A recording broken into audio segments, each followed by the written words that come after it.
Oh my God! Are you guys ready? Do you know who's up next? Because I think you would have made way more noise if you knew who I'm about to bring out. It's a Protoss versus Terran. The best Terran in Europe versus the best Protoss of all time. Please give an incredibly warm welcome to the biggest smiling guy I've ever met, Empire Kaz.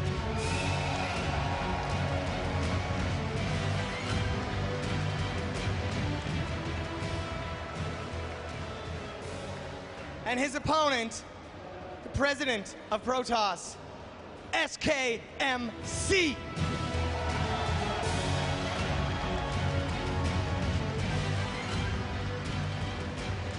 All right, guys, what do you have to say to each other?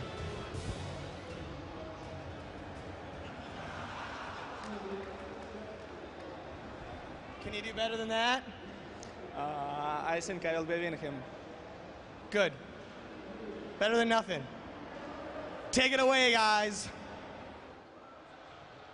Words of battle and tension from both these players. Nonchalant shrugs of total animosity and hatred about to boil down in this upcoming Protoss vs. Terran match. I'm Day 9. And I'm Kyle Loris. And these players here advancing through the group stage are formidable in both rights here.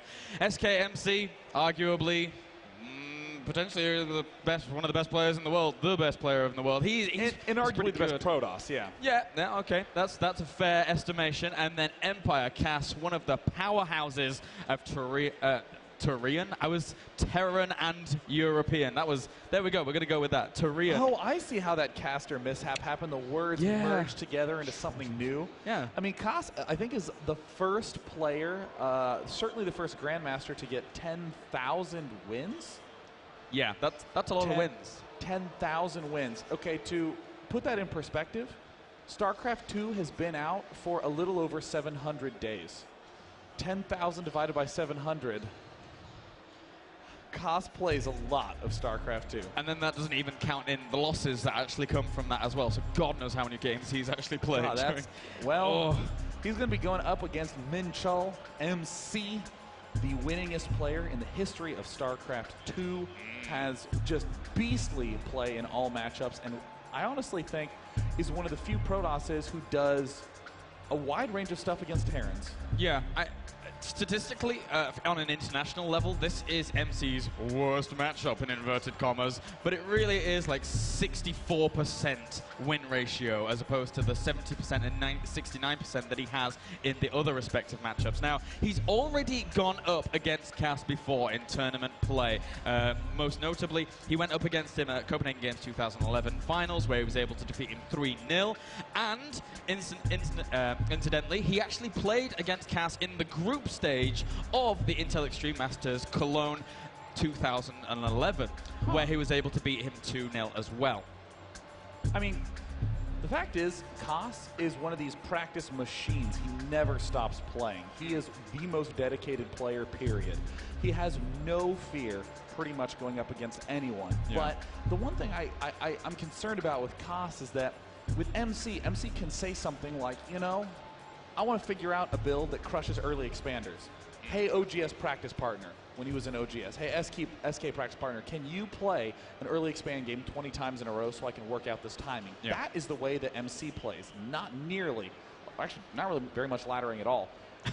Kos, on the other hand, doesn't get the ability to focus in and do those sorts of strategies. Yeah. So I honestly think that MC is the clear favorite going up against Kos. Kos is going to have this very generically strong Terran. MC is going to have these really specific surgical attacks. Yeah, and for the most part, Cass's builds are tailored for that ladder mentality. The ultra stable kind of, you know, I'm going to ward myself against literally everything here. And actually, for all intents and purposes, SKMC is somebody who can actually bring out almost anything. Now, obviously, SKMC has a wealth of practice partners in the form of the highest level Terrans in the world, no doubt. I mean, I think that's safe to assume that you wouldn't get that good at that specific matchup if you weren't practicing with the best of the best of the best in the world right now. And now we get to do no more wondering. We literally get to watch these two duke it out right now. Ladies and gentlemen, it is time to start Round of 16, match number 2 between SKMC and Empire Cos.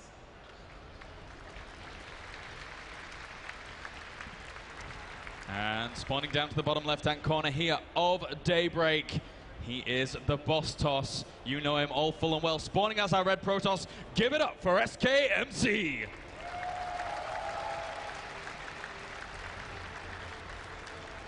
And up in the top right, the biggest beast of practicing you will ever meet. Amazingly able to take down Nesty 2-0 to be here right now. It is Empire's Cos.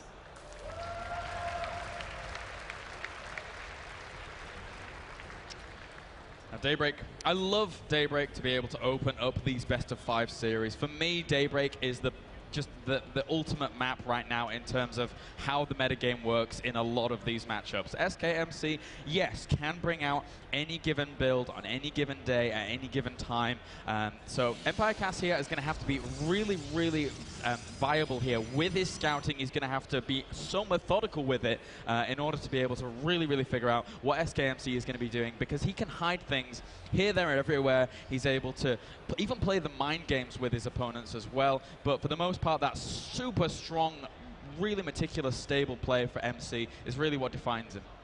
Yeah, and the one thing that I like quite a bit about the way that MC plays is he was one of the first people in this matchup to do the idle gateway defense. He would build 6 gateways fairly quickly and not produce out of any of them. And that way, he could expand more quickly. And if his opponent dropped him or did a little harassment maneuver, he could warp in 6 full units at that location. It's very easy to go into that Terran-style macro trap and just say, yeah, I should be constantly building out of these gateways all the time, and then you just don't really have that many gateways. You have to have this excellent army positioning. You're forced into passivity, but MC's discovered that these idle gateways allow him to be aggressive and expand more. Yeah, and that's actually a perfect read on MC completely, because going into the series in Series 6 of the Intel Extreme Masters Cologne, where we had SKMC going up against CAS, MC was able to tear CAS apart with just gateway play. He didn't even need to go for that Robo Bay, to the point where, you know, it was really, really hard for CAS because of the force field placement of MC. Now, CAS, since then, has had a lot of time to prepare, a lot of time to become just a better player, a better round player in general. So no doubt we're going to have to see, you know, a little bit more potentially from MC here, as CAS will be able to stabilize quite nicely. But look at this. Oh, my God. This is a really nice play from CAS. And oh, what a CAS. badass. What a fantastic little move there. MC not being as methodical himself with the scouting around his base, and as such, that expansion will be delayed. But that is assuming that MC had an expansion play to begin with. But look at this, Day 9. We have 3 more gateways going to be going down for MC. So oh, the 4-gate answer from MC. And actually, he's going to be able to expand behind this as well. He has 25 probes. He's just now started chrono boosting, so he will be throwing down the expansion. More often than not. Wouldn't be surprised if he delayed it just a smidge, but I think he can still get away with this. Yeah, I mean, he brought the probe in, though, to be able to make it look like he was going to throw down the expansion. He wanted to show him that the probe is there and ready to be able to throw down the Nexus and try and kind of bait out some different response from CAS. And look at this. He's going for a 3rd command center really quickly here. He's adding on those 2 barracks, but they're going to be very late here against this very early aggression from MC. oh, man, this is going to be a super close call. MC taking a little bit of damage, but what he really wants is the 5 Stalker warping. There's the expand behind anyways. He's going to do the 5 Stalker warping. Actually might go Sentry, Sentry, Zealot, Zealot. Wouldn't surprise me. I love what CAS is doing here, though, because, you know, if you're going for a 3rd command center, an extra bunker, it might not be necessary at that very point in time, but I mean, just taking that insurance against what your opponent can throw at you is so, so important here. And MC, actually, is he just going to delay this push and just get a few good rounds of what on the, oh my God.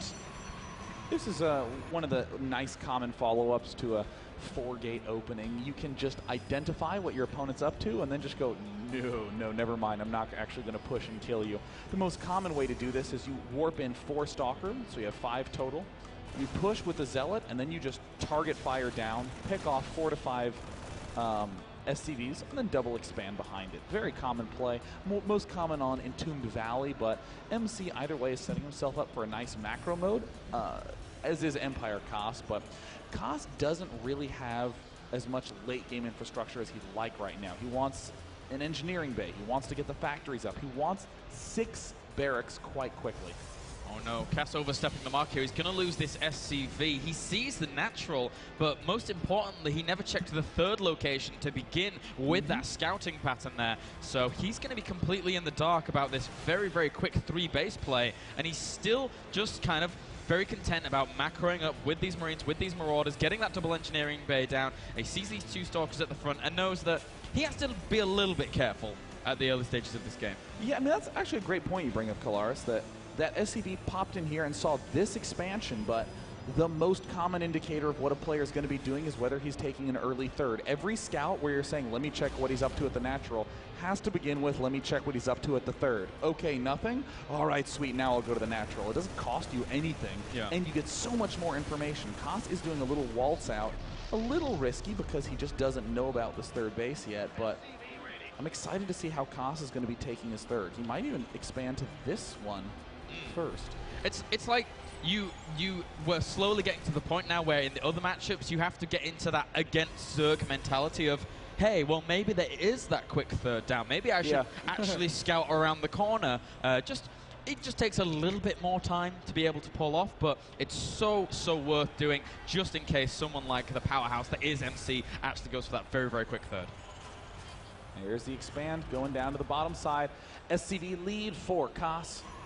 Probe still in production. MC conserving a surprisingly high amount of chrono boost. Actually a ridiculously, stupidly high amount. There's Blink coming up, but there's only 4 gateways. He really wants at least 6 if he wants to put on pressure with that. And we don't actually have any forges yet down, do we? So he's not actually going to be able to get any upgrades out just yet. Empire Koss going to get leaps and bounds forwards here with that 1-1 going down. There we go. There's the double forge on the way for MC. And once he gets those gas geysers up at his 3rd as well, he's going to be flying in terms of that tech. There's the 5th going down, and there's the 6th on the way. Wow, there is a lot of upgrades incoming for MC. He waited a long time before he wanted to spend all that chrono boost. Look at the production tab for Cass. Jeez, this is actually getting a little bit annoying for commentary. It's actually covering the whole screen. Ghost Academy now coming down. Armory 2-2 will be started very soon. No medevacs quite yet, and now the MC spots that push is going to be coming up. He's going to have to respond real quick to stay in. Yeah, that's a lot of bio there for Empire Koss, as we do have that Twilight Templar Archives on the way here for MC as well. Again, MC Koss dropped to the scan on that Robo facility, saw that, and from there, you know, MC's mixing it up a little bit. He could have quite easily gone into the Robo Bay, but he's just saying, no, I'll stick with that High Templar tech and the gateway forces of MC. I mean, he controls High Templars very, very well anyway, but Koss gearing it up with that Ghost and the Mobius reactor. Koss now still adding on more barracks. Needs to get 2 more to really be into that big, aggressive, threatening mode where he can continue to drill Empire Koss with a scouting factory. MC being very cautious, spreading these pylons all around that backside so he can get that money warp in if he needs. Forges are in kind of a vulnerable location, especially with just a single pylon there defending it. We see Koss does shove, MC retreats. No Storm coming up yet, just now starting the Storm. That may have been a little bit of a mistake by MC. I think he thought he got Storm. MC is going to actually be using this factory as an offensive scout here. What I love to see on this map from Terrence is using the factory against someone who's going very zealot heavy to actually wall locations off at the 3rd and then push in and try and snipe out the Nexus. I adore that kind of play. It's something that we saw from Marine King Prime very, very early on going into GSL games. And on, say, maps like Tal'Darim Ultra, for example, and it works so well against Protoss that really sometimes overcommit to just full exclusive zealots. With this swell of gateways coming up, the next tool that MC needs to actually mount an offensive is a Warp Prism. He's going to be holding back, he's going to be defending for just a little bit of time. Koss is swinging on in. Koss is going to be unprepared for the Storm. Oh, he's going to be actually able to push in. Cannon's going to soak up a little bit of damage for now. Cass pulls back. He only has 2 medevacs here. Stims a little army forwards here to be able to see exactly what's going on. Guardian Shield going up those force fields. No. Could tear a new hide, and for now, Storm does go down, not clipping a little bit of that, but will be able to rip apart the rest of that Bioforce on that side of the force fields. And nice defensive force fields, preventing those units from continuing that assault. God, those storms did great damage, but Empire Koss just has too many units. But now with these Archons in the fray, Koss is going to have to run out real quick. He is going to be losing the medevacs as well. He has to just pull back and retreat. Another huge force incoming for Koss. This is going to be scary time for MC. Oh, he's actually going to split up this bio very, very nicely here. Really nice little positioning from Cass there, as those medevacs able to increase that longevity of the bio tenfold. And right now, MC just on the back foot a little bit. He whopped in a lot more zealots behind that, though, so they're going to be able to tank for him for now. More chrono boosting on them forges. Meanwhile, a lot of barracks out for Koss right now. How many barracks does he have? 11. That is the money number. You want to be getting around 10 barracks to be able to fully bring the noise to your opponent. With that 3-3 about to start as well for Empire Koss, he's going to be getting into a world of win by just shoving at his opponent, continuing to barrel down, and MC's going to, well, I was about to say going to be unable to get the 4th, but MC's just building it. This is... This is one of these moves where you're expecting to cancel it, but in the off chance that your opponent gets a little passive, then you punish him hard for it. Oh my god, Ghosts. At this point in time, at the 16 mini-mark, he has 9 Ghosts out on the field. Actually, 12 Ghosts out. What? That is so many EMPs. Cass, how has he got maxed so quickly against SKMC right now? He does have that Robo Bay and second Robo on the way, but these Stalkers spot this army pushing forwards, and that's very scary. Oh, and there he needs to get. There's one EMP that lands really nicely. Feedback picks off a single Ghost. There's the nice spread. Vikings being added on here to be able to deal with this. Meanwhile, we have 1 or 2 Zealots down at the bottom, denying that 5th base from going down. But once again, Empire Koss just has so much firepower here. Oh, wow. Hitting it just the right time before the Colossus spring into action. Keep in mind, a single storm can turn the tide of a battle. There's 2 decent storms, not huge ones, though. Needs to get those reinforcing Colossus there quickly. MC's in so much trouble. There's the target fire down to half health, quarter health. See you later, Nexus. And Koss doing a real shocking result here.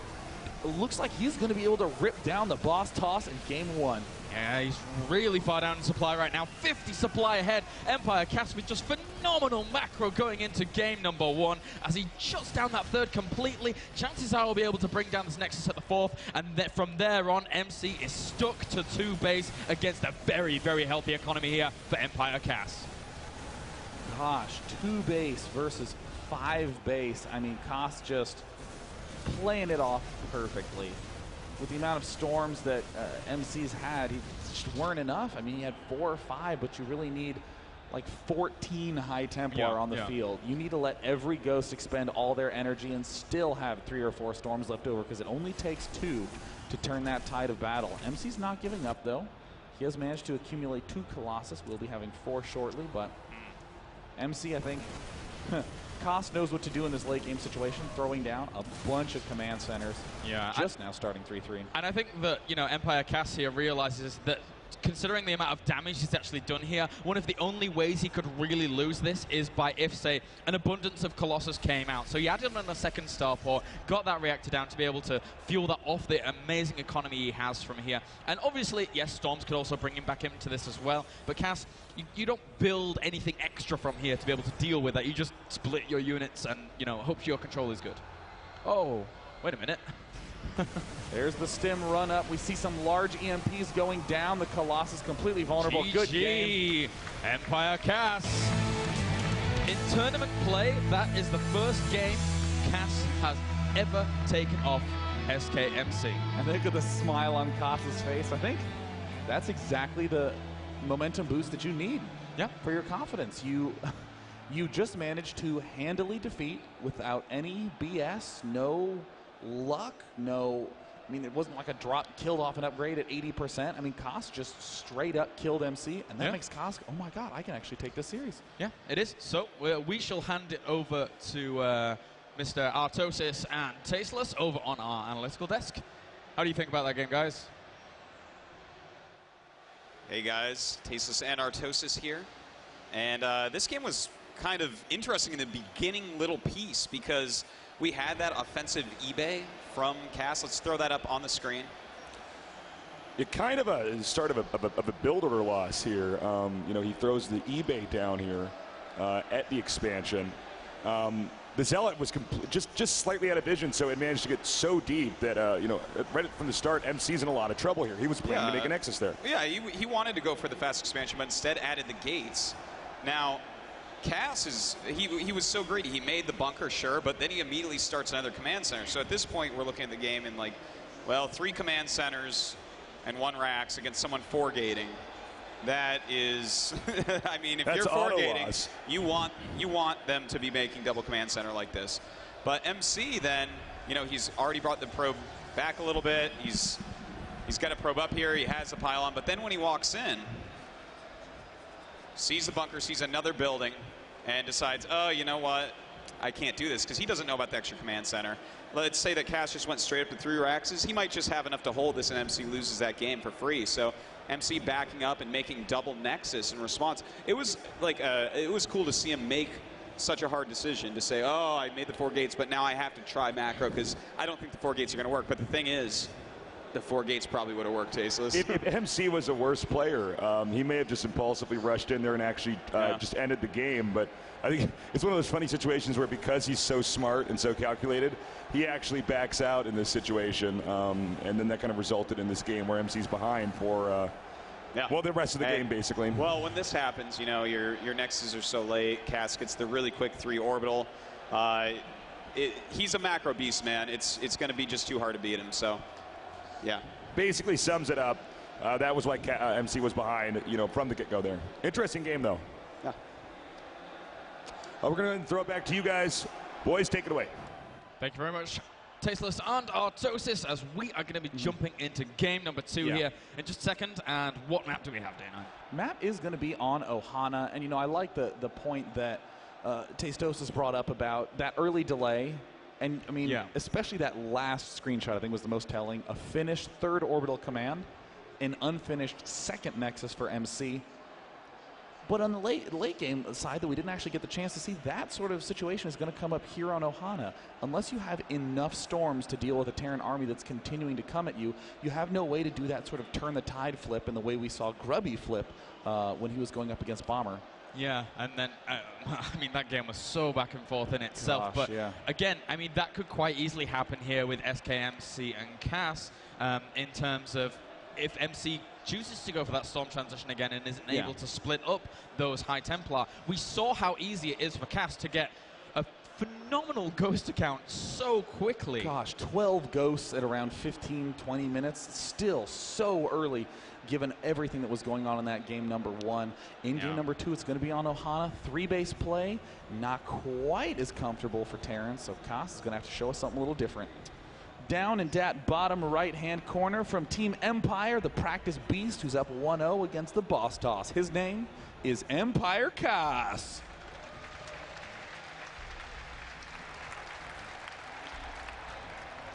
A phenomenal game 1 from him. His opponent, spawning up to the top left-hand corner, has to be a bit more methodical here. As, ladies and gentlemen, he needs your support. Give it up for SKMC.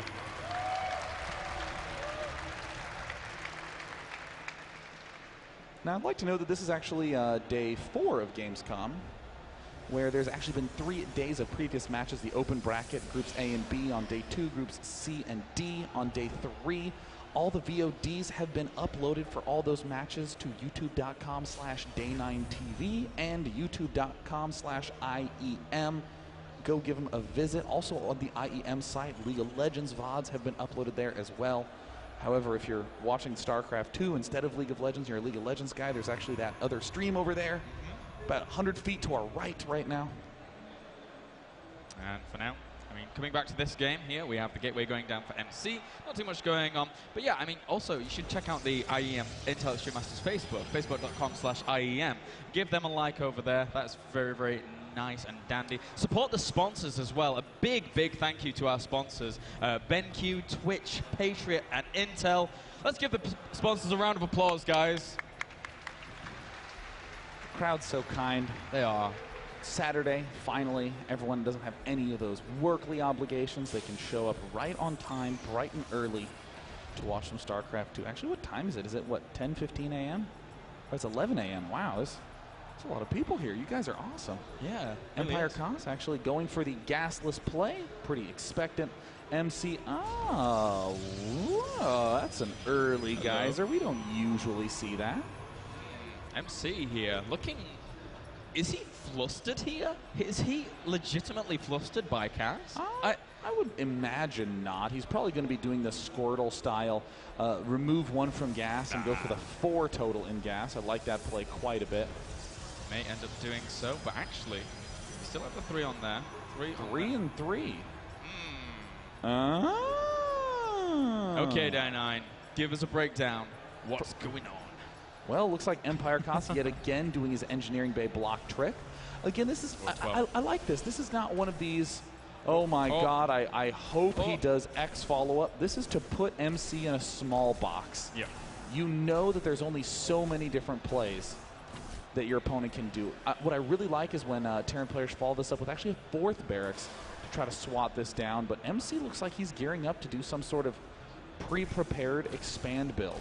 This does look still very expandy in nature. I would imagine that he's going to go Nexus, Robo, and then a very late Gateways 2 and 3, and go for more of a Colossus focus and an upgrade focus in the mid and late game. Yeah, that's something that has haunted Empire Cast in the past. Something like if, for example, he goes for that early Robo facility, if he goes for the early Robo Bay as well, there's been moments and occasions in tournament play recently where Empire Cast just has not had the starport out available to get those Vikings out. So, you know, we always see Empire Cast going for a lot of bio very, very quickly, focusing a lot of gas and his attention on those upgrades and on that double engineering bay. Yeah, and I mean, even further, you think about, oh, I'm Protoss, I want to get my expansion up, oh, I'm screwed because there's an engineering bay down. Yeah. You think about it from your own personal point of view, but think of it from the Terran side. If an engineering bay is going down that early, these 2 barracks must be delayed. Therefore, there is no threat of any pressure coming out. These 2 gateways, a little bit delayed, no problem whatsoever. Getting these sentries up without having too much Zealot or Stalker support, no problem. And look at this. Twilight Council tech going. MC may very well be doing what we saw Grubby do, the 8-gate Zealot Archon Warp Prism play. The funnest way to play in this game, period. Damn it. I'm still always very skeptical of this positioning of Twilight Councils, though. I'm always thinking to myself, well, hey, maybe there could be a Dark Shrine going down, especially considering how much gas he had early on. Yeah. But, I mean, that's a little bit more unlikely here. MC doesn't want to throw, you know, caution to the wind and just go gun-ho with something that could either do, you know, a lot of damage or catastrophically fail. Yeah. Right now, I actually think that Cos is going very much so down the bomber route. Oh, yeah. This looks very bomber-esque. All that needs to be thrown down is a factory as a follow-up, and this will, and then the barracks 4 and 5 at around 8:30. A little after that is the big one. Oh, yep, Dark Shrine going down. It looks like it will be a Dark Templar drop play. Very, very nice. Most Terrans end up just taking the precautions at the front of their base with 1 missile turret at the natural, especially on Ohana, where it's so easy to be able to zone out that kind of play. But for now, Empire Cass, with just that 1 engineering bay down, he can throw down those reactive missile turrets, but he might end up taking a little bit of damage here without those foregone conclusions. And there's Warp Prism finishing right on up. As much as I love Dark Templar play, the important aspect is a solid follow-up. These geysers now going down. 3rd bases, very common to take, but you have to spend a lot on the Dark Templar. The real reason you love Dark Templar in this matchup is that it's hard for a Marine Marauder player to really do that much damage with direct attacks. Blink has to be coupled with this to defend against drops. Cos now going for his medevac play. But where are those extra barracks? He must be building those extra barracks to ramp up his mid-game. Yeah, that's so important here from Cass. He needs to stick on top of that. But again, though, he is a macro beast. We saw in Game 1 exactly how he was able to exploit his opponent after being able to establish himself that little lead with that macro. But for now, look at this. Empire Cass, he only has that 1 missile turret at the front. There's no missile turret in that main, so this might hurt. There's unload 1, 2, and 3. First one marches right on up. Where's the energy? Oh, no, he has 36 energy, and that's it. And there, the massive damage being dealt. It looks like he's going to kill that off long before Combat Shield gets finished up. DT is dealing some huge damage. Will he pull it close enough to that missile turret? He does get one. Reactor falls. Koss in a bunch of trouble. Yeah, right now he does have the 45 probes to the 51 drone, 45 SCVs to the 53 probes. So he's going to be able to stabilize from here, but again, MC allowing himself to get a little bit of an economic lead after his opponent had to pull off there for just a little bit, so not as efficient with that mining. And for now, MC just adding on double forge and is going to be playing for a little bit longer again. I like this play so far by MC. Dark Templar to do damage, Blink to be able to deal with drops, NDTs in the middle of the map to delay this little shove by Empire Koss. With these two tech labs going down, it will now be time for the Combat Shield Concussive Shell combo, and I'm increasingly not liking these sorts of mid-game double engineering bays from Terran. They just, and the Command Center, this is for a more late-term play where really the Terrans are most weak nowadays. Yeah, it can be a little bit fraught with danger sometimes, but for now we will have MC actually going for that Robo Bay, adding on that Colossus tech. Now, as you can see, obviously Empire Cast does have his starport on the way. He's going to be able to switch that and do the old switcheroo, and he does already have the 2 medevacs out, so he could go into that Viking production a little bit easier at this point in time. But still, we're probably going to see a few more medevacs added on before he gets any whiff of that Colossus tech. And does he see the Observer? I guess he doesn't for now. A little bit of a dicey spot for MC. He has seen the Blink. Oh, wait, is he just going to go for it? This is a little bit odd. He's seen Blink. He's going to go in. He's going to get a couple of kills. Actually, a pretty decent amount of kills, given the fact there's a lot of Zealots here, but Koss is going to still drive through. He's really got to hang back and hang tight. It's even more odd. Ouch! He's going to lose that medevac there. That was even more odd because Empire Cass practices with the likes of Empire Happy, and Happy is a player that will constantly go for drops, even if his opponent is on 2 base, as long as he doesn't see Blink. But once he sees Blink, instantaneous pullback of those medevacs, doesn't want anything to do with those Blink Stalkers. But for now, Cass does spot that Warp Prism. The Warp Prism is going to run away down to the east. Koss going into his late-term play. MC's looking very 2-base all-inny. He didn't stop at 6 gateways. He's going all the way up to 8. It looks like he is really in the mood to go for a big mass Zealot warp in play. And look, already he's up to 16 Zealots, 38 Marines on the docket for Koss. 2-2 upgrades getting started. MC could very well go for a 2-2 timing push. There's a lone Dark Templar down here that was on hold position, but it was just slightly off, not allowing that orbital command to land. So he just a slight misstep there by MC. Wanted to delay that for just a little bit longer. Meanwhile, though, we do have that 3rd on the way, and the Templar Archives on the way as well. So MC going up to a lot of AoE damage here very, very quickly. Yeah, you know, I was talking about, wow, it looks very 2-base all-in-ish, getting those 8 gateways, but, you know, I even forgot what I was talking about earlier on, that he leaves lots of idle gateways. He was at 8 idle gateways, and this way, if a drop suddenly comes here, boom, 8 Zealots. Or if this whole force is away, boom, 8 more Zealots. This is a very defensive play against Koss, very defensive play against Koss, because he's seen so much aggression out of Koss in the last game.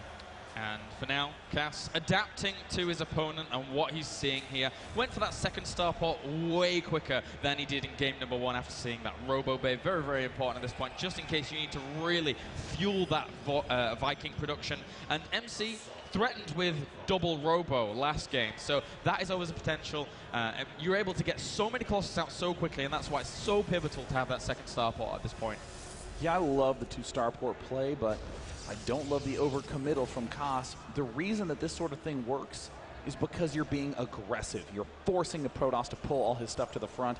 Only just now the Ghost Academy is going down. If you wanted to be passive, you should be coupling your double starport play with more Ghost Academies and with more expanding. So MC's now moving out with this Warp Prism. It gets spotted. Observers brilliantly spread about the map. Yep, love that factory positioning there from Cass, able to spot exactly what is going on down the avenue of attack, which is so common for Warp Prism play to actually go down, especially from the likes of SKMC, who really tries to stretch their opponent thin. For now, he's going to place the Vikings over there, trying to hunt that Warp Prism down, but it has, in fact, retreated to the main. Mobius Reactor on the way, as well as +2, +3 here for our Terran. And, I mean, both the supplies looking very, very even right now, but Cass still in a very good position in terms of that macro. If you're able to go toe-to-toe with the likes of MC and macro, you know you're doing something right. Yeah. Empire Cost moving forward does need to be careful about these storms, though. 4 ghosts under production. Cost is going to lead with the Vikings and lead with the ghosts. This will draw the Colossus to the front as they're trying to pick off the ghosts. And a money scan from Cost. Look at this nice angle coming from above. Yeah, he's going to be able to break down those rocks and establish himself a really nice position. Not only that, but the architecture towards this third lends itself very nicely to those Vikings. There's actually not that many Stalkers here, so those Colossus are going to die so fast if an engagement comes. Koss is realizing, though, that without any ghosts, he can't hope to engage. He has his 8 barracks total down now. Throws down tech labs on all of them. He wants to get that ghost count going as high as possible, as soon as possible. 4th command center almost done. 5th command center started up, and the ring of turrets as well. Very defensive from Koss. He's starting the +3 armor. It's just a classic max versus max passive game. Yeah, right now we have 16 gateways going to be soon done here for MC on this 3 base. Going very gateway heavy against what we're seeing from Cass right now. 3-3 on the way for MC. But again, the 3-2 has already finished here for Cass, and he's actually going to be using some MCVs to buffer this, and then maybe potentially sacrifice them as he is now going up to the more higher upgrades orbital commands. Oh, look at this. Warp Prism with the High Templar. That's a great way to protect High Templar from snipes and EMPs alike. Not a good way to protect him from Vikings. One of the reasons why players have steered clear of it. My God, Koss is at 5 ghosts, going up to 11 in a moment. God, he's producing 6 at a time. That is absolutely phenomenal here for Cass. As MC right now, though, he is not down now by any means. He has such a phenomenal army himself. A few Colossus mixed in here. And actually, is this like an overcommittal to Vikings just for 2 Colossus? 12 Vikings. See, I don't mind it that much because Koss is essentially doing a bold play. He's down to 47 SCVs, very confident. He's saying, I want to win with just 1 army. I don't have the ability to replenish. I don't have lots of SCVs. I don't have a lot of money in the bank, but I can win with this 1 single attack. All he has to do is wait for that cloak to finish up, and then he can scan and pick off any observers on the map. There's actually only 1 observer in the map, and here it is, front and center, right in the middle. Koss is dangerously close to being able to just cloak and kill. Yeah, MC has to be very careful about this. Right now, the Ghosts trying to find a little bit of an angle of attack there. There's so many Ghosts. They do have Cloak, but again, they actually are so clumped up here that Storms could do a little bit of damage to them as well, despite actually getting that Cloak if he goes for it. There's the Observer at the backside, and it looks like MC realizes it. Koss is going to have to start spending more scans. He gets 1 snipe down, but there he kills it off. Yeah, and here's the push. Oh, Zealots in a nice funnel. Ghost taking some big damage at the front line. Where's the scan to kill off the Observer?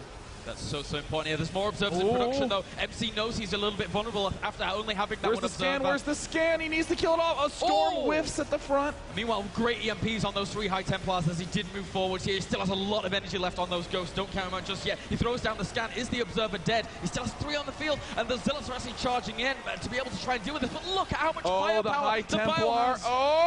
In the Warp Prism. The big Storms land from MC, but it may not be enough. Those Vikings need to land and step into the fray. Koss and MC tied at 123 food. Now continuing to storm the front. Koss is running a little bit low on his basic force, but he will be able to kill the 4th base of SKMC. Oh, there's still so much firepower here for Cass. So many Zealots warping in from MC over to the right-hand position, trying to shred away this bio as quickly as he can do. There's still a lot of energy left on these medevacs, though. He really needs some kind of feedbacks or something to be able to deal with that. But the 4th base now under assault here for MC. It's going to go down, and Cass is so happy right now. Cass just needs one more target fire. Shoot the Nexus. Shoot the Nexus. Oh, no. Oh, he gets the Nexus. Incredible EMPs. Everything goes down. MC, the Storms, incredible. Not quite able to take it down, and suddenly Koss is thinking, my God, I need to replenish so quickly. MC is not down and out of the fight yet, because remember, Koss's army was a I'm going to win in 1 attack style army. He's actually a little bit low on workers. Yeah, not only that, but he's only now just morphing a few of these extra orbital commands into actual orbital commands. So he's not going to even have too many mules here to constantly fuel this income. He does have that 4th and 5th base now up and running to a certain degree, but no gas there. He has a little bit of an abundance of gas, actually. Yeah. So he's just constantly replenishing those Marauders and Marines here. Once those basic units, he already has 4 ghosts in this composition, but MC powering up with a nice bit of macro here, and currently 20 supply in the lead. God, what a match. Cost going for a drop. Ooh. I honestly prefer a direct attack right now. You know MC has exactly 1 point he desperately needs to defend.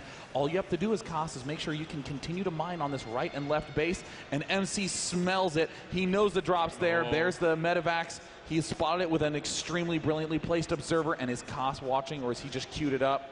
Oh, Cost is about to run into a world of trouble. See you later, one medevac. Can he get more? He does lose 2 of the medevacs. 3. Oh, no. Oh, Cannon. MC. SKMC with a lovely little defense there against that drop aggression. That would have been able to do so much damage to the infrastructure there of MC if it had been able to penetrate. But Cass now under the infiltration here, as Cass is Planetary Fortress does go down to that. And now SKMC in a happy spot himself. And it looks like Cost realizing, my God, I have to do something huge right now. He just lost all his medevacs. I mean, that was 40 supply in the units lost tab. Look at most of that was just from that drop play. That's where that lead's really coming from. MC's now maxed, morphing in 2 more Archons, has Templar aplenty, 8 on the map, throwing photon cannons down galore, and now MC realizes this is his game to win. He does indeed. So far up in supply, as he had just that abundance of income throughout the entire game long, whereas Cass, as you rightly pointed out, pinning his hopes on that big push. And right now, look at this composition here for MC. He really needs good MPs to be able to deal with this. Storm goes down, doesn't really kill off too much, gets a little bit of a clip on those Vikings, but their Vikings almost done the job that they need to do. There's one more cost left. Empire Cost with some impressive micro. Cost pulling a win out of nowhere in this engagement. How did that happen? What a phenomenal concave he was able to establish himself with as he was microing back against MC there. Right now, MC down on the supply once again. This is so back and forth, and it's still anyone's game. But with these high energy, high Templar, Storm in the front lines, letting Cost know he can't get too overeager. Where are the medevacs? Cost, oh no, Cost too overeager in this engagement. Darted directly into a line of speed zealots. Archons now being morphed at the back. And with that EMP, he accidentally hits his own medevacs. They don't have any energy anymore. Oh dear, that's not so good there. He's replenishing more Marauders, 7 in production right now. He's still relegated to this kind of 4 base, but he doesn't even have the gases still there. But again, he doesn't really need it just yet. He's still just producing that full bioforce. SKMC right now still has a very strong army. Nice EMP. Excellent EMPs instantly obliterate the shields on those Archons. Snipes pick off 1 High Templar at the back, but MC has too much Zealot Archon, and Cost suddenly is on the ropes again. Oh, he doesn't even have any medevacs really with energy to be able to actually constantly stim up and go. Oh, he's dancing the Zealots! SKMC thinks he's in the lead at this point, as right now he's 20 supply up here. Empire Cast looking a little bit down and out. I would not dance those Zealots there. No I'm not gonna way. lie. It's a little bit bold. It's like, I'm at 100 supply, dance the Zealots. Like, what?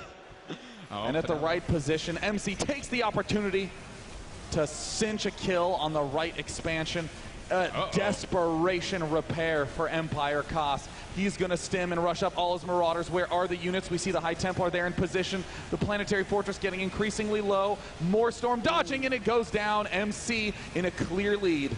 At the same time, if the Bio can take out this army, then Empire Cast could lift one of his orbital commands off of location in his base, but still, he has very, very little income right now. He needs to be able to hold against this. There's so many Zealots flooding in here for SKMC, as those are going to be able to tank so much damage, and there's no way he can constantly stim here. SKMC Another dancing Zealot pair. MC doing the tango. More EMPs go down. MC down 0-1.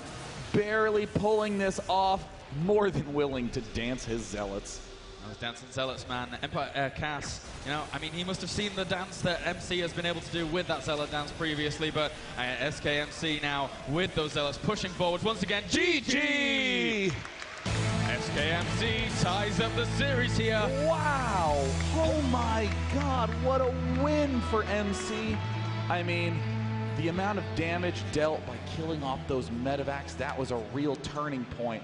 I mean, MC was on the ropes again and again and again and again, and Cost kind of, though, I wouldn't say sabotaged himself, but put himself into an uncomfortable position. With the 47 workers, he's basically saying, I will win with this one push because I can't replenish it quickly. MC, on the other hand, with his 16 gateways, with this insane amount of gateways, was able to just continue to warp in, continue to take down Kasa's army time and time again. I think not only what a win there, Sean, but what a game. Let's pass it over to Tastosis. They're going to give us a little bit of information on that game. You know, it was a pretty epic match there. A lot of back and forth, a lot of battles. There wasn't really one, you know, specific moment where the tides turned. So we're going to go ahead and highlight, I think, one of the more interesting battles. That's right. It was a long game, though, so it's going to take a bit to fast forward through this replay. Yeah, we're on ×8 right now watching it grow. It was the battle at the upper right side of the map. Yeah, that MC's fourth base. Yeah, that was a pretty critical couple minutes in the game. We will get there and show you that in just a moment here. The game was what? It was 29 minutes, 30 minutes, Starcraft 2 times. So it'll be another minute before we can fast forward to get there. But, you know, when you're Protoss and you're engaged, well, Terran as well, you know, each of these units have special abilities. You got your force fields, you got your storms, Guardian Shield. You're trying to micro the Colossus using Blink. Oftentimes it's a question of which ability do I use first, and what order do I want to bring that out? You know, obviously you want to force field usually first, then drop the storms. When do I want to blink in? It's tough, especially when both players are kiting each other back and forth. That's right. And are we there yet? We're almost there, man. 8X. Still fast forwarding this going replay. as quickly as it can. Go ahead, Artosis. Well, hold on. We're just about to get there. We can throw it into the replay now. Yeah, go ahead and put that up on screen, the in-game screen for the replay, and we'll start talking about this. So again, it was in the upper right, and it was right when the cannons were warping in. Yeah, and here we go. Here we are. Finally. We are there. All right, so this is kind of interesting because at first it's like, well, yeah, you don't want to just sit here on top of the ledge. He has to get his high Templars back so everything doesn't get EMP'd. Cass is coming for him. This is like a very scary army. The only part about it that isn't all that scary to MC is he overmade Vikings by a little bit. Okay, you don't really need 12 Vikings against 2 Colossi, but you know, this is still, it's a pretty scary battle, and these cannons are actually, if they were warped in completely when this came up, it would have been better, but they're in the way. Look at these Zealots actually run through like this. It's kind of a weird situation. In fact, MC realized that. You really got to think about your building placement when you have this many Zealots. Actually, just when you're in Protoss in general against a Terran, because, yeah, the cannons there, yeah, they're doing some damage, but it doesn't really matter. If he had cannons that were just hugging the bottom of the Nexus, and then the Zealots could get through there, that would have been much better. Yeah, and watch this now. This Warp Prism comes around because we start watching this. It's like, okay, the Colossus are going to go down in just a matter of seconds. There hasn't been a lot of storm damage on this army. This doesn't look all that scary right this second. So right here in the game, we're thinking, oh, Cass is doing really well. But down comes this Warp Prism. He did get that Warp Prism speed upgrade. So good. And there you go. A couple money storms there that help him to actually push this back. And it looks like MC's a little bit on the rocks, but this is a very important moment in the game. He's killed off all the ghosts. The Vikings are basically all gone. He's got just 4 medevacs sitting here. And those medevacs come into play in just a second again. Anyways, he's going to end up holding this. I mean, obviously he does go ahead and lose the Nexus, but we're going to go ahead and fast forward to this part over here because this is so important. And, you know, one thing that's important to note is that when he actually did snipe the Nexus there, that's when you see Cass is on 2 additional bases. So this put Cass in a pretty serious lead. But this moment here, I mean, this was not even a battle. This was just him gunning down 4 medevacs completely for free. Yeah, and that did nothing. That was all 4 of his medevacs. And from now, there, now look at the supplies now. It's what? It's 188 to 138. So pretty crazy. That was where we saw the game seesaw. All right, yeah, so that's pretty much, I think, the turning point right there. Even though Cass got a little bit of a lead, we saw MC pick it up with those medevacs. So, guys. Yeah, awesome game. I can't wait to see the next one. Day 9. Claire's, take it away. Thanks very much, Tastosis, as we shall be jumping into game number 2 here. It's so nice to have Tastosis on hand to be able to just give us these little snippets of information here that, you know, maybe we potentially overlooked. But, I mean, again, we saw the High Templars and things like that, but it's so nice to really have that just extra little analytical statement. But, you know, what I love so much is that it's a mix of the sort of subtle plays that Koss made in the opening, that MC was doing defensively, these 8 idle gateways. But the blunders that you'll experience or sea of non-Grandmaster players are the same that these S-Class players are doing now, like floating 4 medevacs right along those Blink Stalkers, losing all of those, really finally cinch the deal. We have another huge map that we're going to be going on to Game 3 on. It's Atlantis Spaceship. I expect Koss to do, again, one of his big macro mode triple command center plays. Yep, that is very, very common on this map. But that being said, SKMC might, infer that because of the map and might go for something crazy. So, ladies and gentlemen, spawning up to the top left-hand corner here as our blue Terran. Let's dance. Give it up for Empire Cass.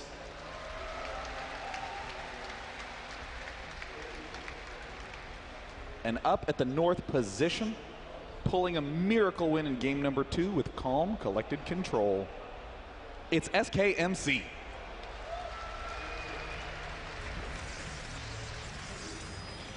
What a match, Kalaris. What a great play by MC in that game.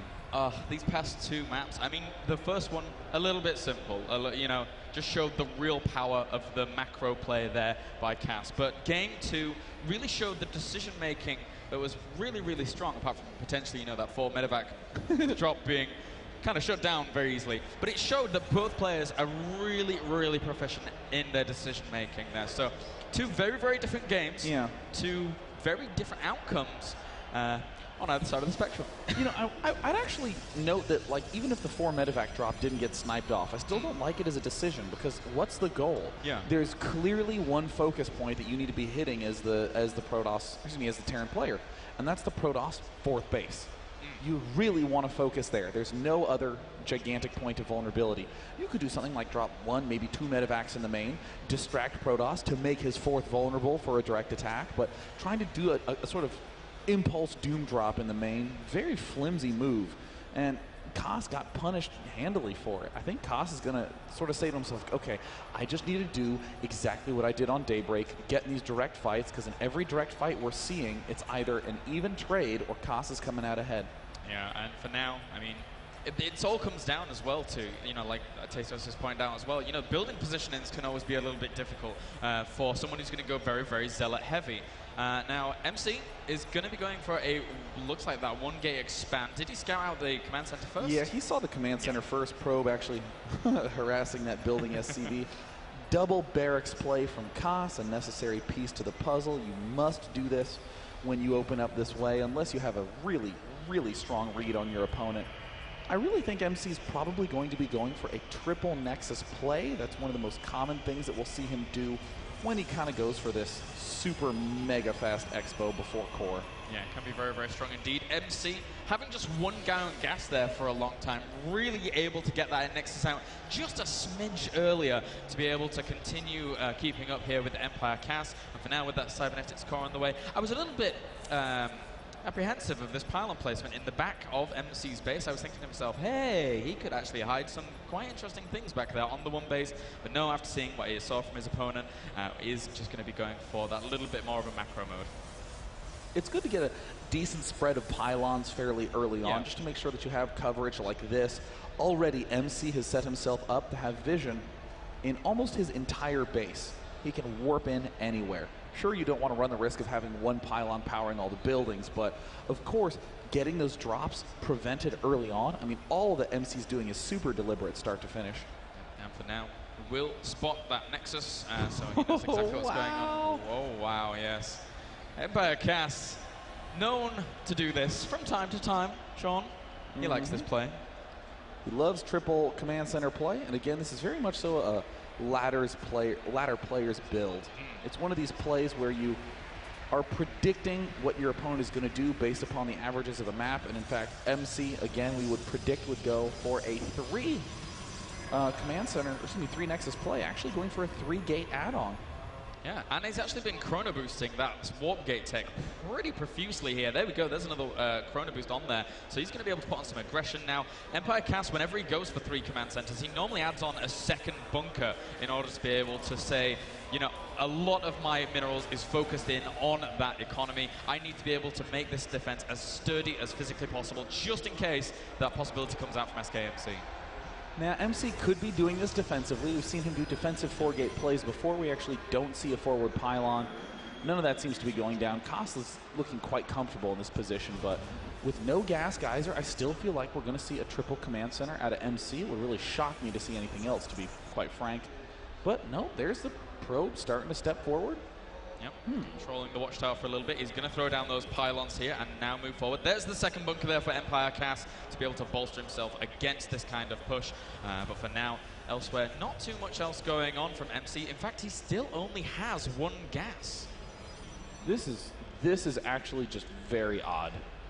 You just don't see this play out of Protos's very often at all. He's spending so much chrono boost on his probes.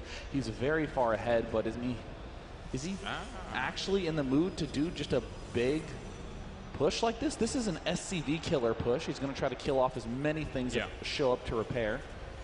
Yeah, that's very true. The Zealots are going to tank whilst the Stalkers try and focus down those SCVs. Unless, of course, he positions his SCVs at the front to get disallow the coverage of the Zealots on those bunkers. But for now, he does push in. Kills one bunker instantaneously. I'm surprised that went down so fast. This is a really trademark MC move, just shoving. He's sacrificing Zealots again to pick off SCVs, but he hasn't really gotten that many. It looks like this is going to be his second SCV kill. Koss is in a much more comfortable position. This reminds me of Dragoons with range. That just those two Stalkers just sat out of range there, just nibbling away for a second. It's like a ritual you have to go through in Starcraft 1. Yeah. Now it looks like, oh, MC warped in 2 sentries, and there's the push back on all those SCVs. Bunker will go down, but MC is in no position to try to finish off this front. There's only a couple of Stalkers. He can try to do another Zealot warp in, but Koss is going to be more than comfortable. Yeah, nice defense there by Cass, and MC had to leave then. Stim, like around 15 seconds away from completion right now. If he'd have stuck around for too long there, then that entire gateway force would have been absolutely demolished. Very, very important to move back there at that point. And with the double forge on the way here, SKMC going to be going for a bit more of a longer-term play. We have the Robo Facility and Twilight Council going to be complementing that as well. The sort of hidden edge that MC gained from all this is the worker lead. Look at him. He's already at 60 probes.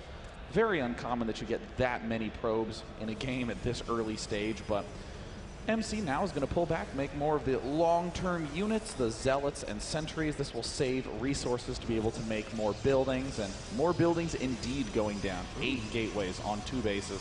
Oh, wow. That is a lot of gateways here. I'm very, very surprised. Do you think maybe he would just hit a 1-1 timing, or is this going to be for macro? Because, I mean, or is he just powering in essence? Is that something that, well, you've already said that is something that MC likes to do. He likes to do these sort of idle plays. I would expect that actually, given this 4 warp-in of Zealots, that there's actually some sort of, I was about to say some sort of timing with charge, but this is a very defensive play, getting the blink up. So I do anticipate we'll see a 3rd base attempt from MC around 13 minutes or so, but he can't really do much before that time. Yep. Empire Cass now moving out across the bottom side of the map here. Did his forge... no, he hasn't spotted that pylon out in the middle of the map just yet, but now he's going to look to clear out the 3rd location to try and take that expansion. Robo Bay on the way for him as well here to be able to set up to that nice mix. Could be a couple of free units. Is Concussive Shield done yet for Koss? There's Concussive Shield going down. And see, there's this 3rd base attempt going down at 11 minutes. It's just too early. There's no units for MC to be able to defend it. Yeah, can't really grab that unless he was able to get the most pristine force fields of eternity. But for now, 1 Marine will be able to spot out for when that expansion goes down. And look at this little medevac drop in the back. But SKMC has every angle covered. Yeah, these little tiny drops are not really accomplishing anything. I mean, they're making MC feel a little bit pulled back, but MC's very clearly already pulled back. There's another double drop, it looks like, heading over to the other side, but I think this too will get shut down thanks to this 8 gateway play. Does he have charge? Is that... Did he already... Well, charge is coming up now. Yeah, okay, so Thermal Lance as well as those Colossus on the way. He's not being as adamant about getting that 2-2 as I would love to see. I just love full gateway unit upgrades here. We're going to go for that drop. And actually, the Bio finds itself a nice little position against the Zealots here with the pylon placement. Will be forced to pick up, though. There's just too many Zealots there. Too many Zealots, and also Blink Stalker's now going to immediately pop up, pick it off, and he gets the Robo Bay. Wow, really nice snipe there from Empire Cass, limiting that Colossus production so much there. And right now, not only did he get the intel of his opponent wanting to go for Colossus, but look at this, he's actually pushing into the 3rd, and he's going to deny the space from MC, and he didn't cancel. And you know, 13 minutes, that is about the time the MC would have been able to get his defense up. That's when 1-1 would be done. That's ordinarily when you'd have a Colossus out. And there's the Templar Archives being rebuilt. As neat as those drops were, I just don't think they're as effective as just doing some direct pushing. I mean, right now, Koss could actually, with direct pushing, have taken his fourth, continue to be aggro. And the question is, does Koss have the good read on his opponent? It looks like the answer is yes. He is not overcommitting to Colossus, or excuse me, Viking Tech.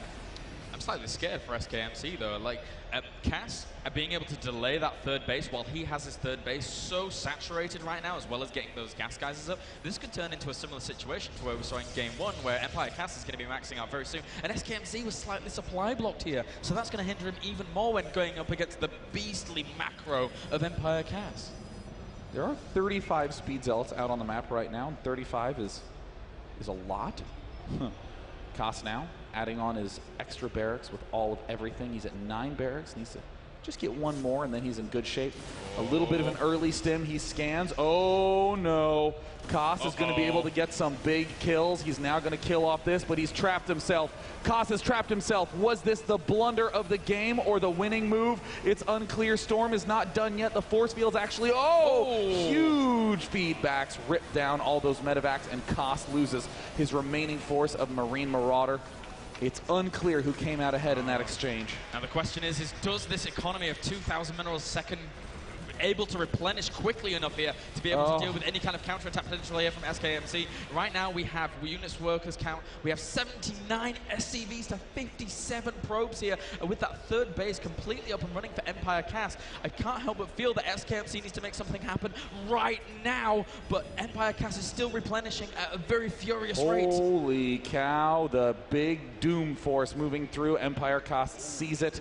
There's a reinforcing pylon at the bottom side. Koss just needs to hold off this force to be in good shape, but there are so many speed zealots here. That's a nice little wall Empire Cass has made as well. He's going to retreat from this third location. So many zealots barreling down on this position right now. He forces the cancel on all of those barracks, forces the lift off of that orbital command, and right now Empire Cass, he knows how pivotal this moment is. He knows that if he is able to shut down a good majority of what SKMC has here, nice snipes on some of those units there. Oh, but a full stim and no medevacs. Big mistake right there for Empire Cass. We see there's some force fields going down. Soon enough, there's going to be no more stim. He's going to have to re-stim, but he has the protective force fields. EMPs go down on the Archons, take those down. It's going to be another very close exchange. Holy macro. There's a lot of units from MC, but Koss with a big swell to take it out. Oh dear, without those Colossus, he has no AoE damage to be able to really fully disintegrate this bio, as the bio is going to push forwards once again, pushing back MC. He has been able to re-establish those bases back at home, but not fully saturated or even up here at his natural. So SKMC right now kind of still on the back foot, but he does now still have those storms as well as High Templars warped back in case Empire Cass was able to continue chasing him down. Koss really needs to get up those medevacs. I mean, he just keeps losing them with these drop plays that he's making. Koss does have the center expansion. It's neat, but it does not actually help a Terran player nearly as much. And a Starport does end up burning down there in the natural of Empire Cass, so even if he wanted to go for a huge amount of Viking building or anything like that, he's not going to be able to. Will have to replenish that building in just a little bit. And for now, MC, how many units do we have out for him in terms of... Oh, wow, he killed so many SCVs during all of that. So I still think that despite Cass having a very nice macro lead here... but wait a minute, both players just... traversing the map in different directions. Both players doing a little run around in the wrong direction. Zealot in middle. And I think MC's going to realize he would lose a base trade against Empire Cass right now, and I think Cass is going to take the opportunity. He's going to run into some storms if he's not careful. Not a great... very good storm right there by MC, and there's plenty more where that came from. He needs to get down the nice EMPs, and there he just blankets all those units. Koss with his classic kiting, but there's still a lot of speed zealots here. An enormous storm. A huge storm from MC is going to finally help him clean that force up. And again, after a very even exchange, it's unclear who's coming out ahead and who's coming out behind. Oh, I was so worried for MC there, but those last two storms able to really, really push back the forces there of Empire Cast. Meanwhile, though, he has been able to establish himself that third at that Rich Vespine Geyser location and not taking those gas geysers just yet, and is trying to establish himself a fourth over to the top left-hand corner here of his side of the map. And right now, SKMC going up to +3-3. What upgrades do we have on this bio? Only 2-1 here with +3 weapons on the way, so he might fall a little bit behind whilst we have Warp Prism aggression on the way potentially here for SKMC. Gosh, Koss continues to do some of these little drop plays, these bold push plays, but you have to lead with Ghosts. Without having that Ghost lead, there's just way too many vulnerabilities.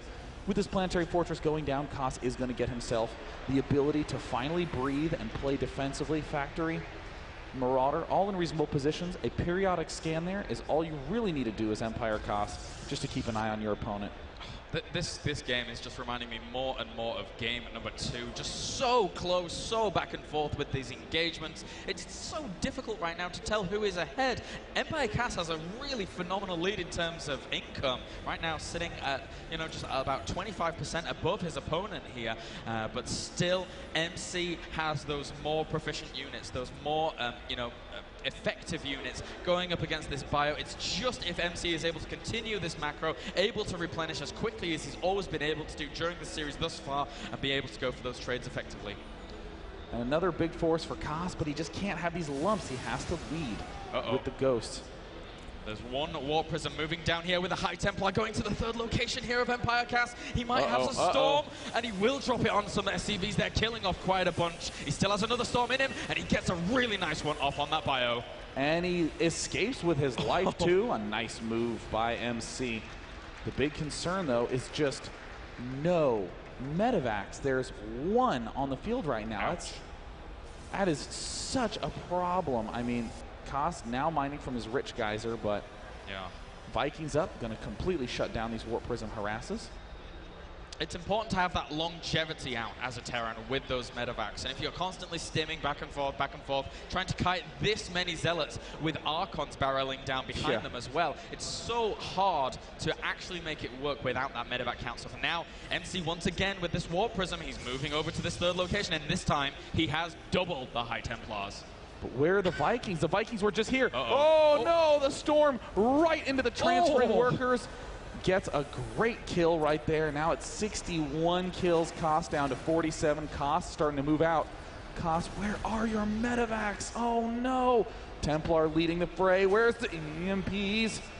He's going to push forward with these Ghosts right now. They are leading the charge, and he doesn't actually have an Observer out on the map here. Does he have personal cloaking? No, it doesn't even matter at this point. And he's dropping an EMP, hits a High Templar, but right now the Zealots causing so much damage. But he got all the High Templar, and all of a sudden MC is in a world of trouble. Koss brilliantly has not yet done any excess of stimming. That's a difficult thing to do in a position like this. There's more Templar. MC's continuing to pull back. The huge EMP, the stim, the kite, and Koss is getting into a huge good engagement, but he needs to keep pulling back as there are those. Oh! He gets the EMP on the Templar. A great split. Koss is drilling forward, and MC's in a world of trouble. So even on supply right now, replenishing with more Zealots here in order to be able to try and deal with this. There's such little energy. There's no energy left. If he's able to constantly provide himself with the stims here on this bio force, then he could whittle it down slowly with these Zealots, but right now 20 supply ahead in the lead here. Empire Cast slowly replenishing. Look how many extra Ghosts he has coming along with this Bioforce. 6 Ghosts out on the map. Finally now making medevacs. I've been holding my breath this whole time. I think this is a nice decision from Koss. He's just carefully rebuilding a force, going in for a follow-up attack. But this is going to be a game-ending storm on all these workers. A big whiff right there. Ghosts continue to charge. Only 4 High Templar here. Only 1 left that can really do damage. Still 20 supply ahead here. Cass getting some really nice snipes off as well. There's 1 High Templar with a massive amount of energy. This 1 High Templar needs to be the saving grace. It catches a storm, but Empire Cast with great reaction time able to pull out of that. Koss losing almost everything at this expansion. Koss now realizes it's now or never. He must do that game-ending damage to medevacs. The medevacs. Koss. Koss. Oh, God. has lost 2 medevacs for free, has lost tons of SCVs down to 40. And for now, Empire Cast just going to be falling back. Do you think this is the right decision here, Day 9? Do you think? I mean, SKMC has been able to macro up behind this very, very nicely. He's up to 158 supply to the 152 here of Empire Cast. And a lot of that is in Zealots, though. And, you know, he constantly needs to stim back and forth. Look at how weak all this bio is here. And there it looks like finally the Warp Prism will be under fire from the... Koss whiffing again. Losing that one Viking. Archon will die, but Warp Prism still escapes. And what a play from MC. MC adding on 2 robotics facilities. Koss is going to be caught completely off guard.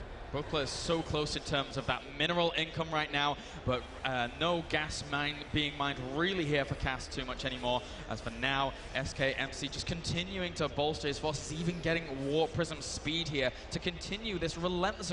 This Warp Prism has just been diving back and forth into this base, constantly killing off the income here. And for now, Cast looking to go on the aggression once again, but look at this wall SKMC is setting up. He sees the Colossus, and there's the blanket of all the EMPs. Doesn't manage to get everything, but with 3 Colossus out, Koss is going to have to go for some sort of big hit. He will barely maybe take out one. No, MC up at 180 food. There's still so much EMP energy here on these ghosts. Oh Nice no, storm the storms hit big, and MC is in the retreat. He's losing 1 of those Colossus, but he has 3 more about to pop. Koss realizes that he just can't force this moment. He has to pull back. And oh no, oh not again, nice, nice recognized by Koss. Yeah, very, very nicely done that. But he's actually going back in the What? high temp pass up for many. That would have been very, very close indeed. But in that engagement, both players so apprehensive about going into it because again, the Empire Cast's army is in all these nice autumn shades. He's not really able to replenish the health too much, but now he has so many medevacs, and that's going to help him out greatly here. And likewise, MC just didn't have the shields to be able to go into that engagement either. So both players so close right now, but MC, look, he's almost got maxed out here. And Empire Cast, in terms of income, looking a little bit spare in terms of in comparison to MC. Where is this pack of Zealots going? It looks like they suspected something. They're running right into the Planetary Fortress. Koss getting an excellent little surround, but MC knows, and he's going for another Storm Drop. And with that speed upgrade, that is just so tough to deal with. Yeah, the Vikings can't chase that down whatsoever. They have to be in place straight away in order to be able to try and shut that down, let alone if he actually just retreats instantaneously anyway. So for now, SKMC trying to establish himself at 5th base. We are 30 minutes into this game. Again? Both players are just playing so phenomenally, apart from 1 or 2 little tidbits where they're losing 3 units, but other than that, MC and Cass so evenly matched at this point. SKMC just being brilliant with his decision making. Now these Colossi being anti-brilliant. Nope, they managed to pull back. Storm Drop now moving over to the left side. The other expansion about to be terrorized, and that Viking count is dangerously low for Koss. He needs that money 12 count. There's the Storm Drop. Again, Koss going to take some significant worker losses. He's down to 77. MC is going to trap this force. There we see the Colossus engaging, not at the best angle.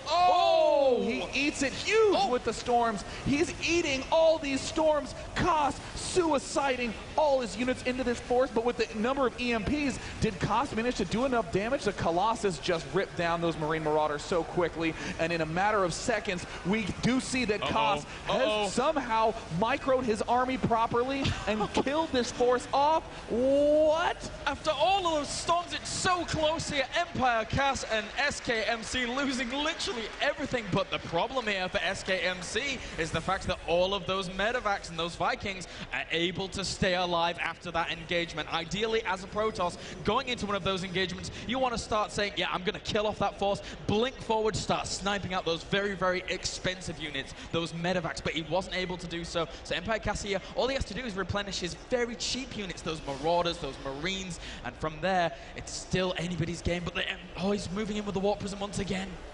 Will Koss recognize in time? He is a master of watching the minimap in this game. What control, what great play. Archon tragically morphing within range of the Planetary Fortress, but I don't think it'll be able to stay alive. He does manage to pull it back, but Koss Oh, dang. A lone volley, and he saves no. it. I think it's going to be able to get away these Vikings. They want to go on like an ulterior route here to be able to pick off this Warp Prism. This is really important here for Empire Cast. This Warp Prism has caused him nothing but problems. God, does this map ever end? I've been scrolling for so long. Oh, he spots it, and he takes it down. Oh, nice play there by Cass, bringing down a unit that has been hindering him all game long. For now, he is still 40 supply behind. That income tab still in favor of MC here, and MC going to be establishing himself down to the bottom right-hand corner.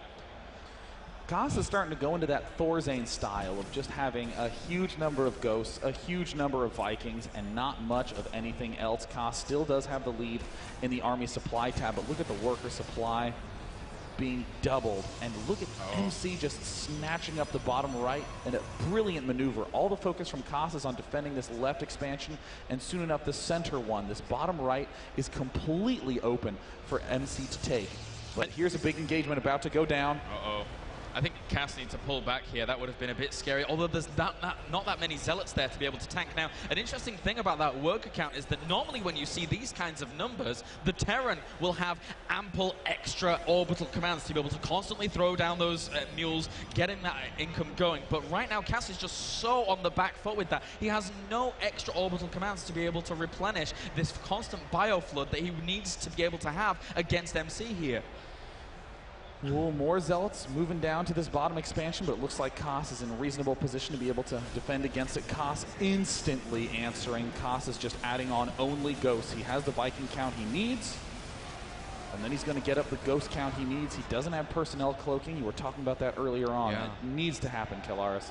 Yeah, he really, really does. Again, as you rightly pointed out, if he just drops the scan, kills off the observers, then the entire force is completely vulnerable there from that point on to those ghosts that are just going to cloak up. And again, they even start focusing down Colossi, which is really, really annoying to deal with in MC's shoes. Cass will lose this Marine, the critical Marine that was about to go check if there was an expansion down at that bottom side. Now, it's just this game, I cannot believe that we are still... Many a time I thought this game was going to end, but no, both players so resilient here. Both players not taking too many overzealous pushes, and now Empire Cast pushing down to this bottom corner here. And actually, oh no, he's pulling back for now. He doesn't know anything about that base, which is actually the one base right now that is really, really keeping MC in that little bit of a lead here. This is, again, Cass going into one army win mode, 17 Ghosts, 12 Vikings. So he can get up to 16 and even land no EMPs. The Colossus will be a zero-size army soon enough. And this is a nice advantage for Cass. He knows where the army is. He can attack at a decent angle. It's even mined out. Cass doesn't really care about this that much, but he does care about getting the good engagement. Those Colossi are looking dangerously close to running headlong into these Vikings. And once again, there's that Warp Prism here with High Templar in it. If he's able to snipe those off with the Vikings going into an engagement, that could be catastrophic. He's not leading with the Ghost. Cass needs to lead with the Ghost. The Templar manages to get one. I think the final engagement might be happening right now. May end up doing so. There's still a few High Templars on the ground as well. That Warp Prism is so pivotal going into this engagement, as right now MC's in a corner. Trying to move around as best he can do. There's a lot of architecture here to be able to help these Vikings. Ooh, one Colossus could have been taken down. The storm. The Vikings just took huge hits. Suddenly MC is looking very good. He needs a single storm on the Vikings to win the engagement. There's the Colossus stepping into the fray, and Empire Cast lays down a blanket of EMPs. The storms so powerful. MC's patience incredible. Everything is getting absolutely decimated. Empire Cast, who fought long and hard, cannot withstand this army. And GG. SKMC, after a 40-minute game, prevails to push the series forwards 2-1 here in what I would consider to be, thus far, the best series of the tournament. Oh my God. That game was incredible. I mean, the number of back and forth moments, the number of times when I saw the two armies and said, yep, that's very clearly going to go in MC's favor.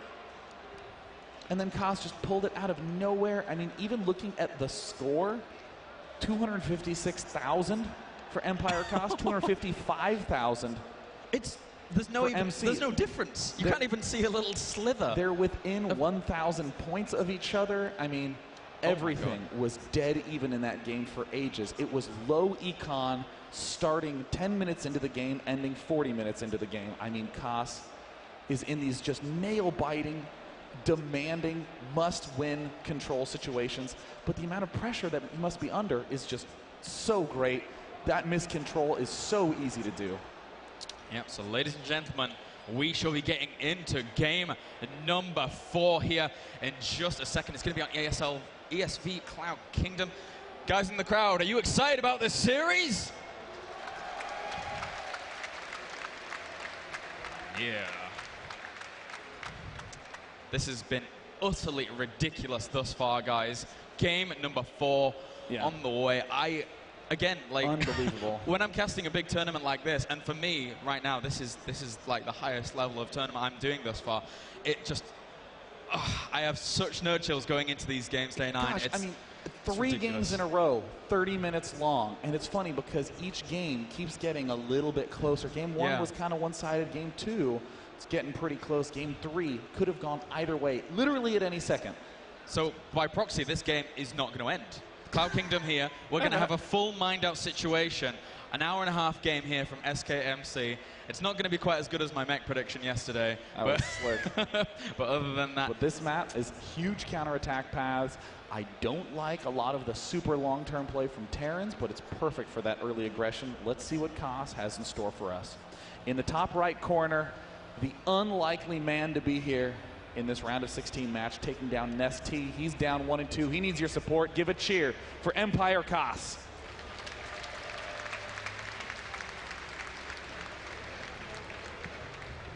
And spawning down to the bottom left-hand corner, currently 2-1 up in this phenomenal series. Spawning as your Red Protoss. Give it up for SKMC. I cannot believe how good MC is at that matchup. There was literally, I mean, that Warp Prism should get a medal. Warp Prisms should get kill counts.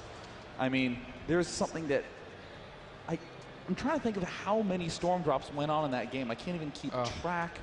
The amount of things that were killed off worker-wise by MC just allowed him to perfectly step into control of that game. All MC did was expand and harass, and expand and harass, and expand and harass, and Koss only had to mess up one army engagement for MC to win.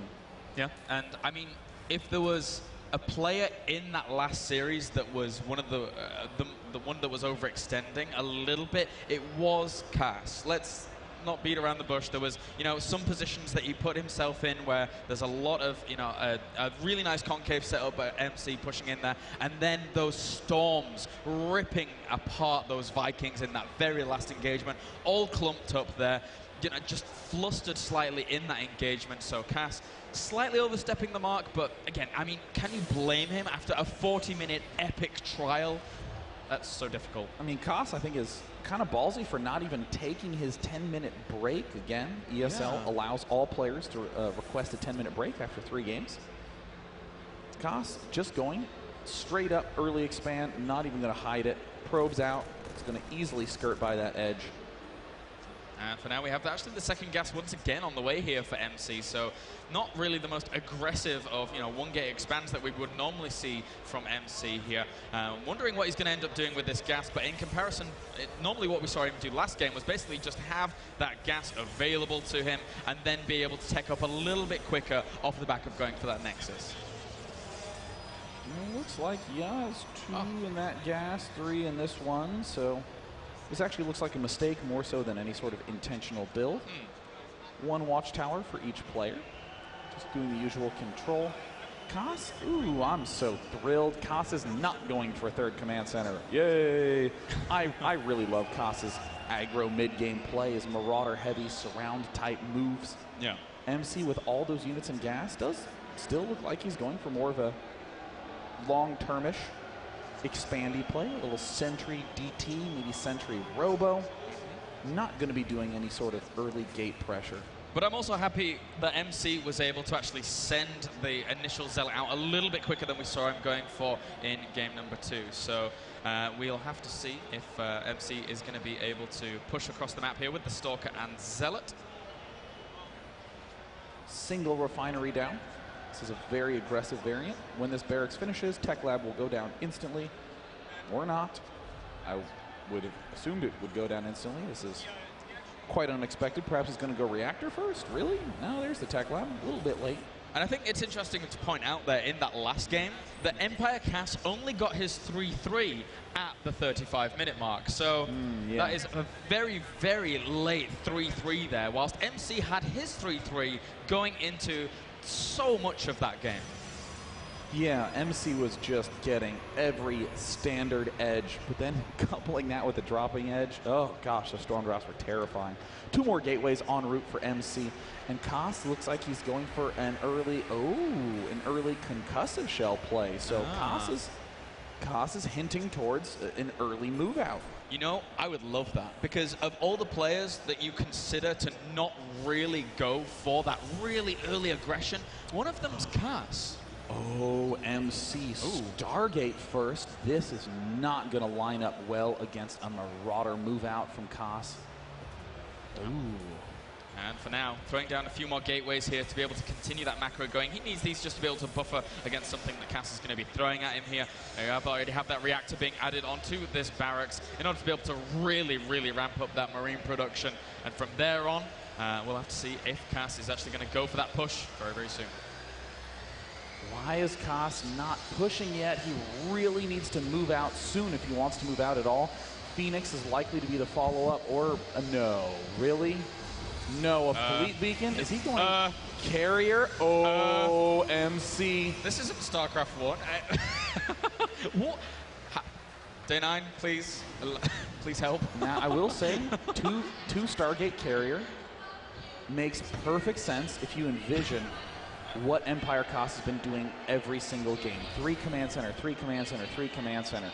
And now, MC just goes, okay, well, if you're going to do that, I'm just going to start massing up carriers, and there's really not going to be that much that you can do about it. I'm going to be putting on pressure. I'm going to be slowly increasing the amount. You end up with a brief aggressive window, and then you have to play passively with the carriers. But as Koss is now moving out to this front side, MC doesn't really have that much. This might be just a clean, straightforward win?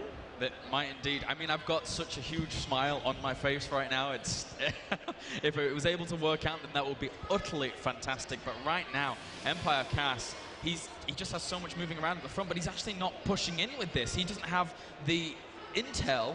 He's scouting out the third, realizing it's not there, and then thinking to himself that his opponent's just playing standard off the back of this, and assuming he's going to have way more forces at the front, but he doesn't. A critical misstep by Empire Koss, but a completely reasonable misstep, to be honest. I mean, Koss, wow, what on earth? I mean, Koss essentially going, yeah, if this is going to work. If there's no third here, I must be under some sort of inevitable attack, but Koss is still playing strong. Oh my God. Finishing up stim, finishing up combat shield. He's going to do a straight push at the front. And one of the great things about this is that, again, as we elaborated earlier, sometimes Empire Cass ends up getting that starport a little bit later than other Terran players, focusing more and more on that bio. And in this game, he did focus a little bit more on it. And I cannot believe this. I really cannot believe that. If this ends up working, this is going to be the most money. Oh, he's getting the oh my God. MC doesn't know about the auto build. He's actually queuing him up. Oh. Did you know if you right-click there, they'll auto-build? Isn't he doing it? It's like spiraling on one of the... Wow. I think he's got it. He just queues him up right away. And now moving out, is he actually going to reveal these? I don't know. But, I mean, for now... What a play. How do you predict this? Oh, he's just protecting against drops with a pair of carriers? Standard build here, guys. Pretty standard play as SKMC. I just can't believe it. I'm literally almost speechless. This is, yeah. Empire Koss continuing to add on all the usual suspects, 2-1 upgrades, great map awareness. Carriers 3 and 4 are on the way now. I would love to have seen him adding on +1 air weapons, because those upgrades for carriers become so ridiculously powerful because of the way in which they actually deal damage. And the armor here is slightly, well, I mean, it's actually going up to just +1 armor here, so slightly behind those weapons upgrades. It's not going to be as useful going up against if it was going for those really, really aggressive armor upgrades. Oh, God, you got to be confused as hell if you are in Koss's shoes. I think Koss starting to realize, well, God, I'm not seeing anything. I'm going to get some Vikings up. I mean, what a messed up play. Where are those carriers actually going to go? Where are they going to... He's leading with the probe to make sure that they're not spotted as he moves across the map, I think. He has the watchtower. There's a small, weak force with no Colossus in it. I mean, Koss rushes up to that. He kills it off instantly. Oh my God! Is this? Here it comes. He sees the carriers, and right now he needs to stim and just pick off as many interceptors as he can. There's not actually that many units here, and SKMC is just losing interceptors rapidly. There's only one interceptor left on the field. This is actually going absolutely terribly for MC. And, I mean, yeah, he doesn't have any intercepts left. This gateway force is slowly melting, but so is the bio. There's nothing left here for Cass, as he is replenishing back home. He's got 14 Marines and 2 Marauders on the field here to be able to try and replenish against this. But these carriers, once they're able to get those interceptors back, they're going to be able to deal with that. No way. I mean, carriers will never die to a basic force of Marine. You just simply micro them back. The interceptors die very quickly, though, but that looks like it was part of MC's plan. He's pushing up with his basic gateway force. Koss trying to get his Vikings into a reasonable spot, and it looks like MC is continuing to advance forward. He can win this game with just his gateway units. He can win this right now, guys. There's 11 Marines on the field, 2 Ghosts and 1 Marauder, 2 Vikings here as well against these 4 corrupted carriers even. One of them does end up dying off, but all the SCVs coming off once again. The interceptors providing so much firepower here. SKMC looking to seal it, has so many force fields zoning out that bio as well. These 2 Vikings trying to micro back, but can they even hold against these 3 carriers? Oh gosh, after 3 nail-biting games, MC decides to speed the pace of things up a bit with a 2-gate carrier play. What on earth? Now we see the carriers sweeping into the main base. There's the stim. And what a game. We see more interceptors flooding out. Perfect EMPs. Does it matter? The carriers cannot seem to die with all those interceptors dealing incredible amounts of damage. 1 carrier does fall to a pack of Marines. Koss is getting pretty close. He just needs a few more shots. He might get... He gets 1 carrier. Can he get the other carrier? Oh, what a way to potentially end this game here. He still has 25 SCVs to the 46. Empire Cass not giving up just yet. He has his 3rd base up and running in theory here. So this 1 carrier, 1 Marine trying to be a hero. He doesn't get it. 3 health left on that carrier. As for now, SKMC just sitting on the production facilities here of Empire Cass. And right now, even dropping the mules there. GG! Ladies and gentlemen, SKMC marches on with one of the most ridiculous game number 4s there. And he will be going on to that round of 8 to play against Acer Nurcio. Wow, what a series. And what the hell? Carriers in the last game hiding down in the bottom left corner. But I mean, even ignoring the carrier game, in those first 3 games, we got the chance to see that MC knows exactly how to take it to the late game in PvT. 2 quick points I want to make there. As soon as Cass saw the carriers, I turned around to try and find the look on Cass's face. I just wanted to see his reaction after that ended up occurring. And also for MC now going on into this, it's important to note here that going up against Acer Nurcio in the round of 8, he's played Acer Nurcio a lot before. He's played him in Home Story Cup 4 where he was able to take the win very convincingly. He then played him in the IEM World Championship where he was again able to take that win very convincingly. But as of late, in Home Story Cup number 5, Nurcio was able to power it out against MC, taking that 3-1 win. So here, MC is it has to go up against Nurcio. Well, let's go ahead and head to the main stage and find out MC's thoughts on that series. I'm here with SKMC.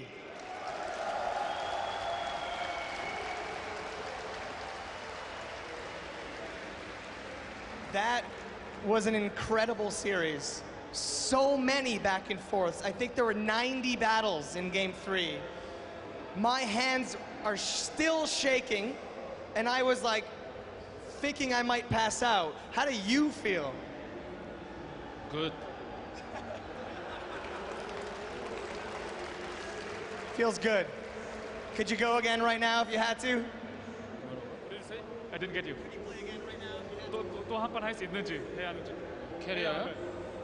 그냥 best of 5 again? Yeah. Yeah. 또 한 번 카스랑 할 때 또 할 수 있는지. Later. Later. After, I can't even think after that series. Why carriers? Just 2 days ago, I had Blizzard show match against Puma. I use this build order. I think this is good all-in build for carriers with gateway units. So I use this.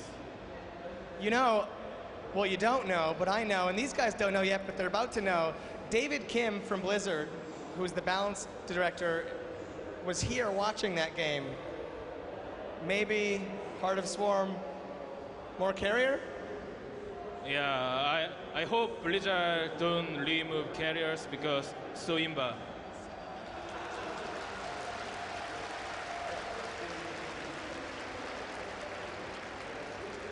Well, do you have anything that you want to tell everyone before I go and lay down and go to sleep for a while? I don't get the questions. Does he want to tell the fans anything? 여러분한테 뭐 말하고 싶은 거 있지? 팬들한테? Just carrier is imba. First it was Phoenix Imba, now it's Carriers Imba. You heard it from the man himself, the greatest Protoss of all time, SKMC. Good job and good luck in the next round. And we will be right back after these messages.